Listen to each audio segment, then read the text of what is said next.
आज हम बनाने जा रहे हैं चीकू मिल्क शेक। उसके लिए इन चीज़ों की ज़रूरत है। दूध, चिल्ड दूध हमने 1 गिलास लिया है। चीकू को हमने अच्छे से पील कर लिया और उनको छोटे टुकड़ों में काट लिया। ये भी हमने चिल्ड लिए 1 गिलास।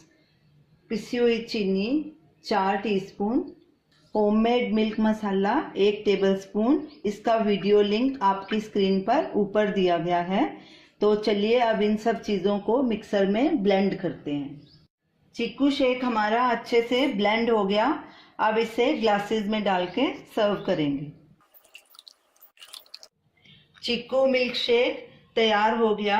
हमने इसमें आइस नहीं डाली क्योंकि हमने मिल्क और चीकू दोनों चिल्ड लिए थे।